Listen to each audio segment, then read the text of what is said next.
I've been in rooms where the bull was 1,800 pounds of angry livestock. And I've been in rooms where the bull was a boardroom full of people waiting for me to fail. Both will throw you if you don't read them right. Hi, everybody. I'm Shar, and in 20 years of riding bulls and 25 years of managing fleet, most of the time, I was the only woman in the room. And here's what those two arenas have taught me that no leadership course ever will.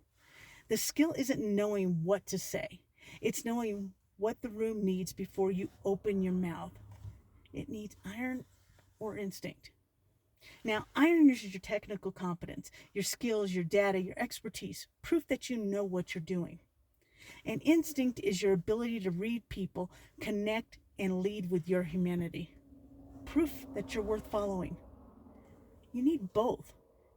But most people usually default to one or the other.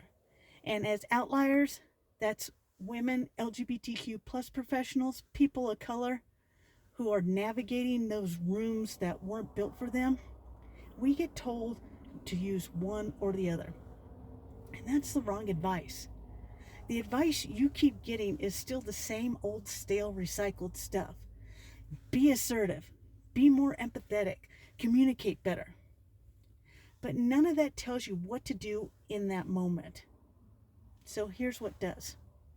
You lead with what's missing in the room, not with what you're comfortable with. And this is what I mean. You're in a performance review that's going sideways. Your manager is all about the data, the metrics, the numbers, pointing out where you fell short. There's zero acknowledgement of what you contributed and zero sense that they even see you as a person. What's missing there? It's the instinct. The data may be accurate, but nobody performs better after feeling invisible. The room needed connection before it needed correction. Now, let's flip that. Your team is spiraling. Everyone has an opinion, and nobody's making a decision, and the deadlines are slipping. What's missing? Iron. The room doesn't need any more discussion. It needs someone to step up and say, here's what we're doing, here's who owns it, and let's go. It's the same skill, different situation, completely different move. Now, where it gets specific for outliers, there's something called the double bind. It's a no-win trap that most outliers know intimately. Now, if you lead with warmth and connection, they'll question your competence. If you lead with competence and data, then they question your warmth. Either way, someone's got a problem with you. Now, most men usually don't face this kind of situation, but many outliers do. And reading the room doesn't erase that bind, but it gives you something the advice givers never do. A framework for making your next move deliberately instead of just reacting. When your credibility is already established, you already have some options. You can lead with a question to build the connection first, or you can lead with data when you need to reset the room. You can even wait strategically and back up someone else with your proof. But no matter which move you make, your iron stays visible. And that's the non-negotiable I keep stressing. It never goes away. You're just choosing how to open based on what's missing. So, how do you accurately read a room? One question you ask yourself, ask it before you even speak. What's the dominant energy in here right now? Is it chaos, panic, scattered? Then the room needs iron. It needs direction, calm, someone who knows what the next move needs to be. Or does the room have tension, resentment, disconnection?